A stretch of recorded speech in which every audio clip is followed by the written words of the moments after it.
I'm a unit leader with Guides. I'm also the district manager. Today we're here celebrating World Thinking Day, which is the joint birthday of our founders, but also a good way to remember and connect with all the guiding and scouting brothers and sisters across the world. So SolarBuddy fits in really well with Guiding's mission, and part of our mission is to grow responsible community members through giving service, and SolarBuddy's mission is to give light to energy poor areas. We are giving service by creating those lights to support people who are in need. So it's a really good opportunity for girls to get involved and think about what it might be like to be not as well off as what they are.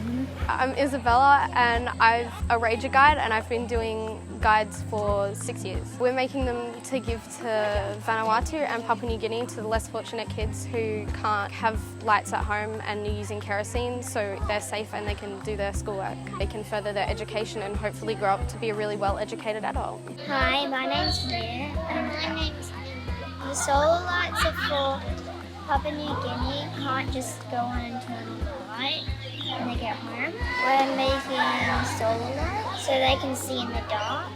So my name is Georgia Atkins and I'm a Girl Guide leader at Ferny Hills. I built a SolarBuddy light and I found it really easy. It was really fun. I think my favourite part of doing it was writing the letters, because it's going to be something that they are going to be able to read and find out a little bit more about us. I think SolarBuddy fits in with the Girl Guides mission because we're all about helping the community, helping others, and this is a really great way to give back to some people who might be a little bit less fortunate than us.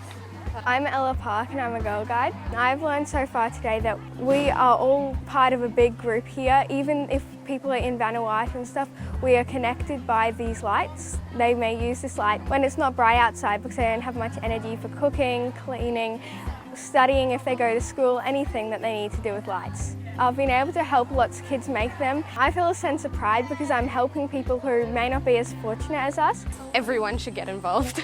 It's amazing and it feels great to help other people. I definitely think other Girl Guides should get involved. It's super simple for the girls to help and they'll be feeling like they're making a real difference for others.